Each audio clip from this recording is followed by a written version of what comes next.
दमोह जिले के ग्राम टोरी स्थित कस्तूरबा गांधी छात्रावास में राज्य बाल आयोग की 2 सदस्यीय टीम ने औचक निरीक्षण कर कई चौंकाने वाले खुलासे किए।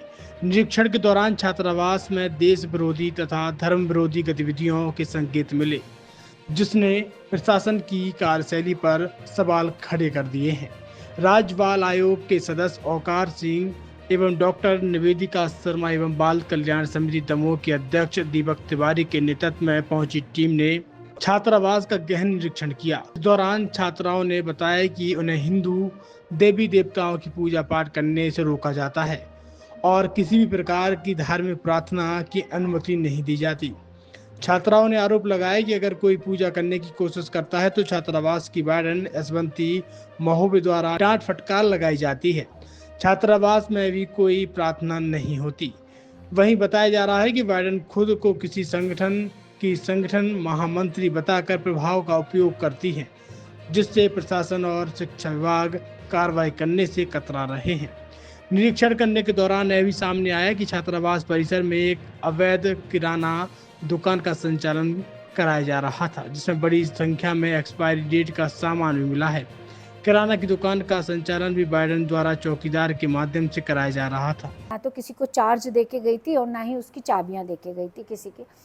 तो जो वहाँ पे प्यून के रूप में पदस्थ हैं, तो वो वहाँ पर पूरा एक दुकान चला रहे हैं।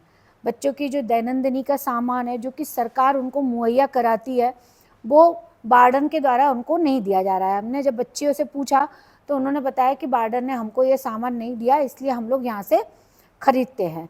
और जो खाने का सामान है वो एक तो एक्सपायरी डेट का था। उसका बिकने का कारण वहाँ पर यह है कि बच्चियों को वहाँ भरपेट भोजन नहीं दिया जा रहा है।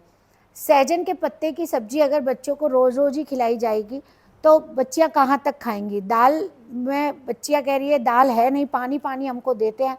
तो ये भी एक गंभीर मामला था। इसके अलावा जो उनकी शिकायत थी कि हम लोग जब पूजा पाठ करते हैं तो मैडम हमको पूजा वगैरह करने नहीं देती है, ना ही किसी प्रकार के भगवान की कोई फ़ोटो वोटो हमको रखने देती है। तो यह एक गंभीर मामला है। और जब सहायक वार्डन को बुलवाया हमने और उनसे पूछा गया तो उन्होंने कहा मैंने कई बार बोला है इसके बारे में, पर मैडम इसको नज़रअंदाज कर देती है और उन्होंने ही ये दुकान यहाँ पे खुलवाई है। और खुद चपरासी ने भी ये माना कि ये जो सामान है मुझे लाके मैडम ने खरीद के दिया है और इससे जो आय होती है वो मैं मैडम को सौंप देता हूँ। तो ये पूरा मामला था। उसके साथ लगा हुआ विद्यालय है, एक शासकीय उच्चतर माध्यमिक विद्यालय, उसमें भी जाना हुआ हम लोगों का। तो स्थिति तो वहाँ की भी बहुत ही गंभीर है। बालिकाओं के जो शौचालय हैं वो टूटे हुए पड़े हैं, वहाँ पे सब गुटखा वगैरह थूका हुआ है। खुद टीचर कैंपस में ही हमारे सामने ही गुटखा खाए हुए खड़े हुए हैं। इसके अलावा एक जो हमारी अनुशंसा है कि विद्यालय अच्छे तरीके से चलना चाहिए, इसके लिए केवल शिक्षक की आवश्यकता नहीं होती है, शिक्षक के साथ ही साथ गैर शैक्षणिक स्टाफ की भी आवश्यकता होती है। जब हम सैंक्शन किए हुए पद देख रहे हैं तो उसमें प्यून का पद है, आपके क्लर्क का पद है। अगर इस तरीके के पद नहीं है तो क्या प्राचार्य सारे काम ही करेगा क्या? तो प्राचार्य से जब हम कुछ मांग रहे हैं तो प्राचार्य को ही सारा ढूंढना पड़ रहा है। इसके अलावा जो बच्चियों की प्रयोगशाला थी, तो प्रयोगशाला एक ही कमरे में तीनों प्रयोगशाला है, केमिस्ट्री, फिजिक्स और बायोलॉजी। और जो केमिस्ट्री की टीचर है उनसे जब पूछा तो वो बोल रही है कि ये एक्सपायरी डेट का है इसलिए मैंने इधर रख दिया, जबकि वो 2080 तक है उसकी वैलिडिटी, 2028 तक।